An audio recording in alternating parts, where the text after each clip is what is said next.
Hey, this is Sam from Cordova Woodworking. This is the second half of a two-part tutorial series on how to make this minimal side table. If you haven't watched the first video, be sure to check it out as it covers critical steps of the project like cutting the joinery. In the second video, we're going to go through rounding over the legs, making the top, the second base assembly, attaching the top, and sanding and finishing. Quality woodworking plans are available for this piece, just check the description below. A lot of woodworking techniques are demonstrated in these videos that can help you build this table successfully. That said, if you choose to complete this project, be sure to get professional in-person training to ensure safe execution for all your woodworking operations. Good luck and be safe. To make the round over on the legs, use a 3/4 inch round over bit. If operating a router by hand, it's critical the workpiece is very secure. You will have to do one edge at a time, flipping and orienting your legs as needed. It's always good to have sharp bits and test your depth of cut on a piece of scrap material before your workpiece.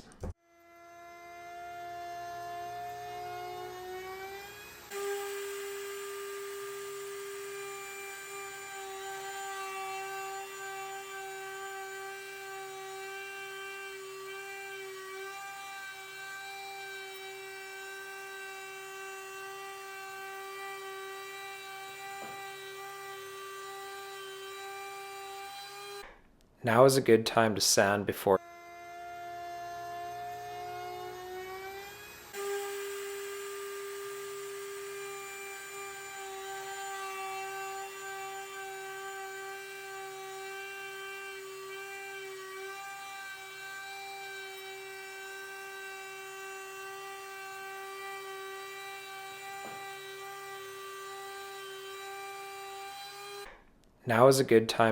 before assembly. Work your way down to 120 grit and use a soft pad running with the grain on the rounded part of the legs.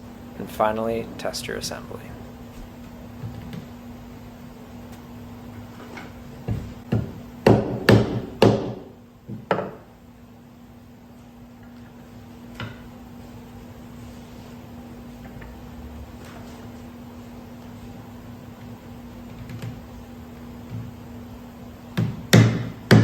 Assembly. Work your way down to 120 grit and use a soft pad running with the grain on the rounded part of the legs. And finally, test your assembly.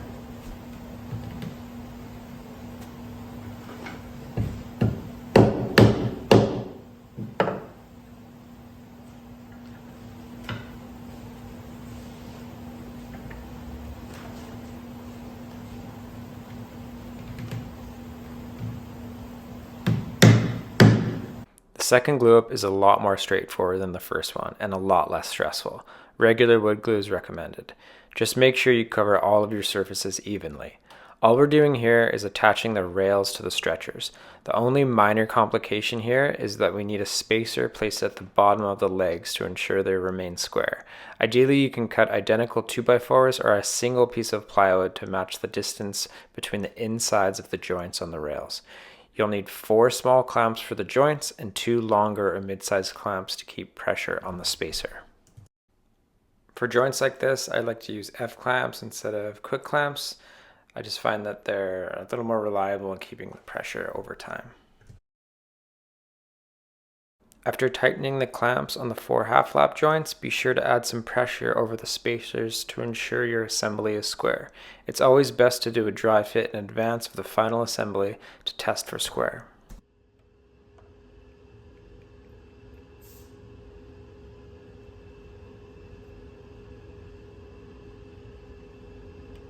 To remove any squeeze out on the joints, use a damp cloth to wipe away the glue. This will save you a lot of time if done before the glue is dried.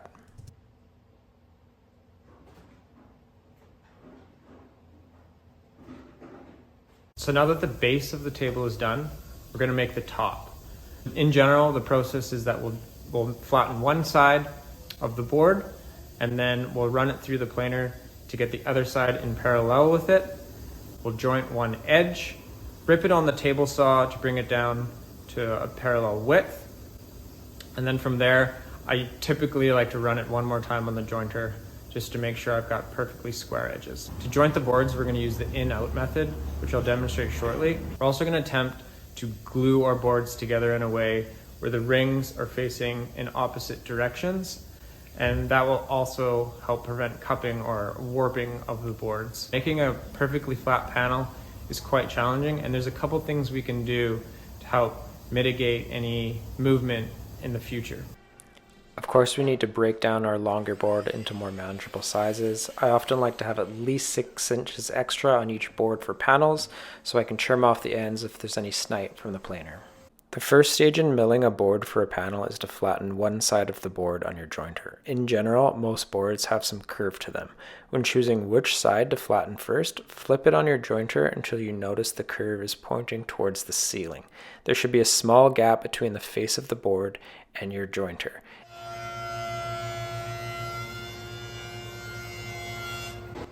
When bringing your boards over to your planer, make sure they're all oriented in the same direction. Ideally, the milled or flattened surfaces you just did on your jointer should be facing down so there's no confusion. Bring all of your boards down to identical thickness, and then you'll be ready to joint the first edge of your boards on the jointer. When jointing your first edge, be sure you follow the same process as before. Remember, boards are curved. To check which edge should be milled first, place it on a flat surface and look which side has a gap in the middle. This is the side of the board you should mill first. Of course, it's always a good idea to first check your jointer for square when doing edges. So when doing the first edge, run it on your jointer until the edge is perfectly straight and flat. You know you're getting close when the sound of the cutting is the same from end to end on the board. The next thing you need to do is with each of your boards is cut them to parallel widths on your table saw.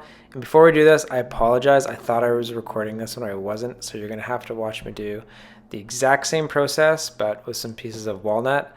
I did record that, so I hope you can just pretend that I am cutting up ash on the table saw.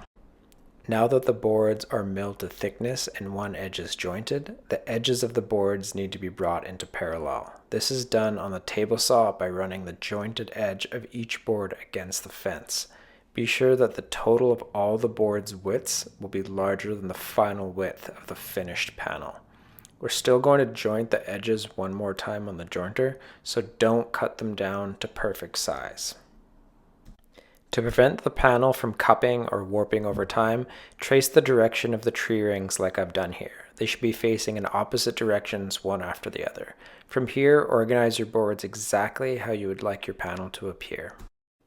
One of the best ways to get a perfectly flat panel is to use the in-out method on the jointer.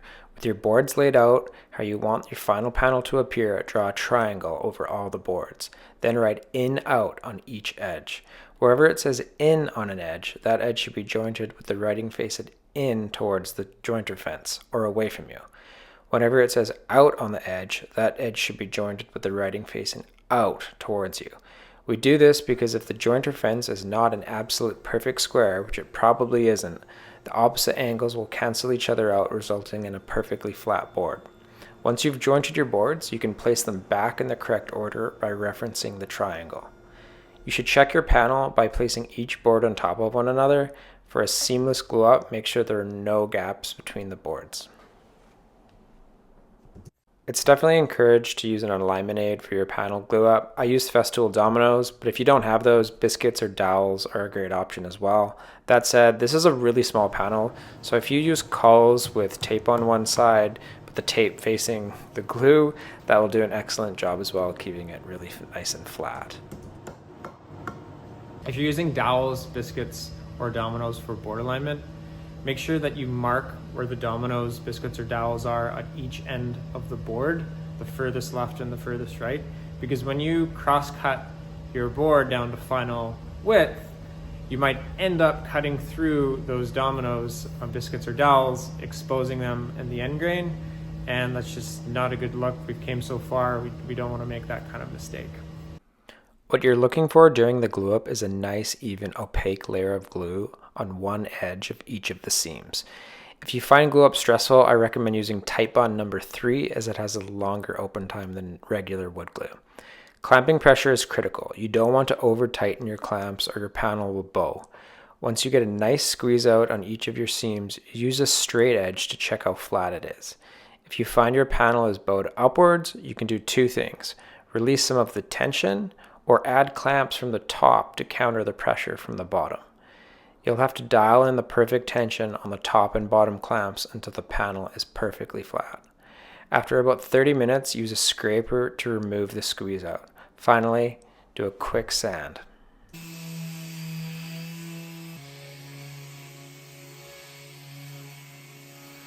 So we're nearly done this project. All that's really left is to sand the tabletop, cut it to its final size, and make the radiuses on each end. So if the depth of your panel needs to be brought down to perfect size, just check the boards in your panel. If there's one on either side that's a little bigger, trim that side down and try to bring them into the most uniform looking aesthetic as possible.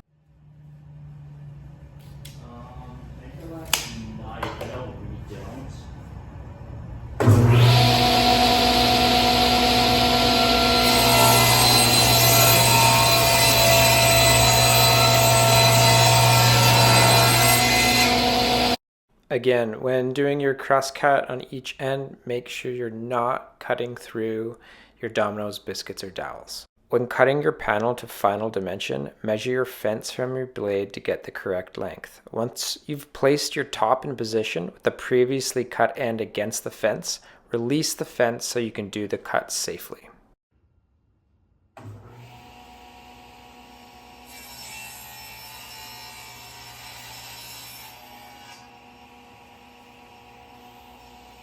The last step in making the tabletop is to create the curves at each end, and doing that isn't that hard. I'm going to use a template. That said, if you don't have something like a CNC or a laser cutter to make a perfect template, it's not that hard for you to do. All you do is get a clamp and bend a piece of wood like this until you get your desired radius, and then you can either trace it right onto your workpiece or onto a template and cut it down as close to the line as possible with a jigsaw, bandsaw, or you can do it by hand with a coping saw, and then you'll have to sand that down smooth until you get the result you want. It's a little more tedious this way for sure. That said, it can get good results if you're patient.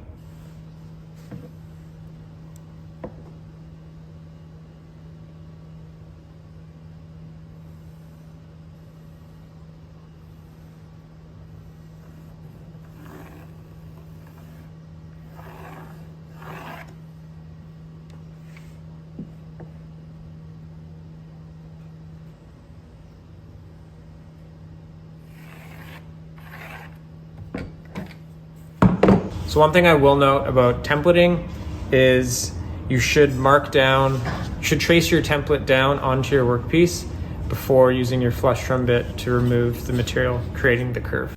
When doing your templating, attach your template to your workpiece with strong double-sided tape. I find carpet tape to be quite reliable. Also be sure to remove as much material as possible up to your template's edge before templating so there's minimal material to remove with your router bit. You'll need a flush trim bit. If using a router table, of course use an auxiliary push block to complete this operation.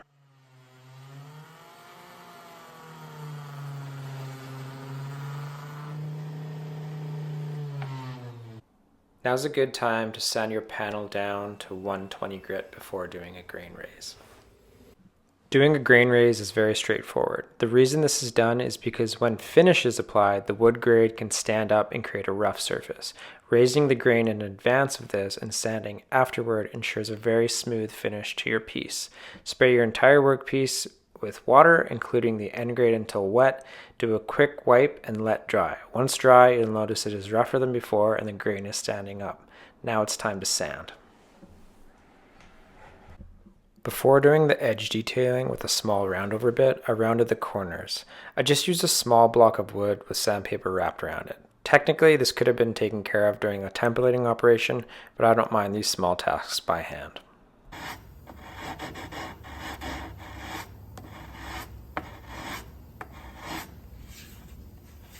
For the edge detailing, I used a 1/8 inch radius roundover bit. To get the result you want, make sure your bits are sharp and that you test your depth of cut on a scrap piece of material in advance.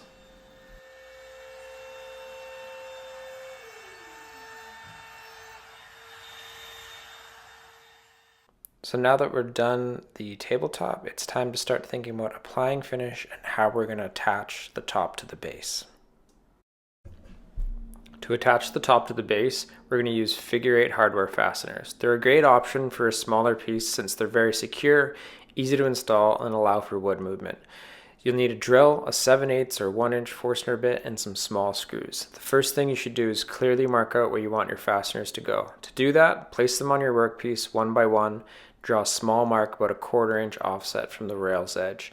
This is where you'll make a recess with your Forstner bit for the washers to sit in. The recess should be the same height as your washer.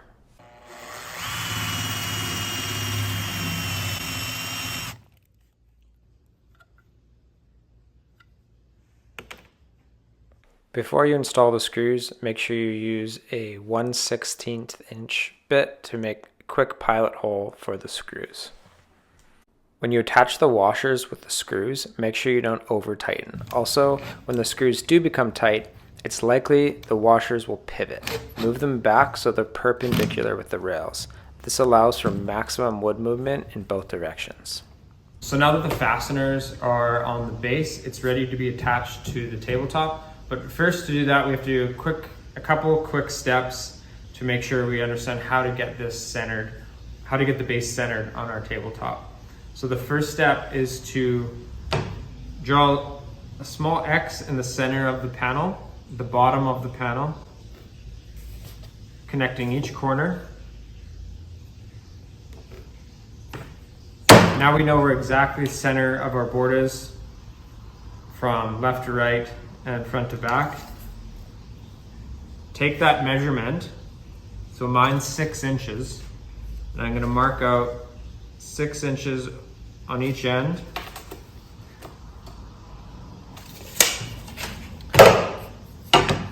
And now it's a good check to make sure all three are connected.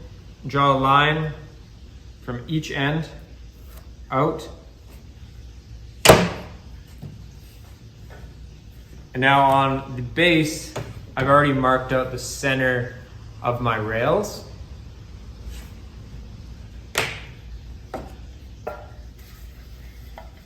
You take those center marks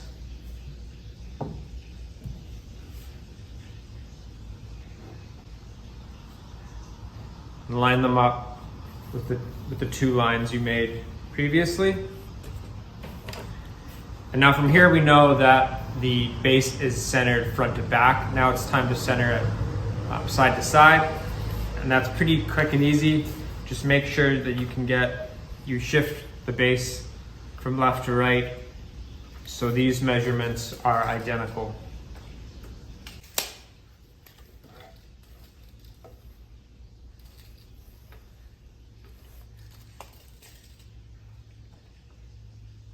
I am going to be removing the base from the tabletop, and all of these, these holes aren't going to be identical in location, so I can't freely turn around this base and have it still match up. So what I'm doing is putting a small mark on the bottom of the rail, just one of them, and on the tabletop, and then I know this side matches here, and all my alignment will be correct. When you make the pilot holes for your screws, be certain that your drill bit will not go through your tabletop.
For finish, I like to use Osmo Poly X Raw. I use the raw for lighter woods as it has a light pigment in it that prevents timber from yellowing or ambering over time. In general, it's a great product. It's kind of a satin matte blend, so best of both worlds, plus it really seems to help to maintain the natural appearance of the wood. There's nothing harmful in it, so no mask is needed. The application is simple and it's hard wearing and water resistant. It's a 2-coat application. To apply, use a small white buffing pad. If you're not familiar with buffing pads, they're kind of like a Scotch-Brite pad, but less abrasive. They can be found for cheap at any big box store. I buy mine at Home Depot. They typically come in a large rectangle that you can cut out smaller pieces from. 2 thin coats is needed, and they need to be buffed in with the pads. The key here is a thin layer. I can't stress that enough. Once the entire piece is coated, you can wipe it off or buff it in one more time with a drier pad. Sometimes this yields better results. Either way, you'll still need to wipe it off with a clean rag or shop cloth. Repeat this exact process after 8 hours and you'll be all done. If you don't want to wait that long, I find an absolute minimum of 2 hours can be okay, so long as it's warm in your shop. If you don't wait a long time between coats, be sure to allow extra time before use, as you want to be certain everything is cured.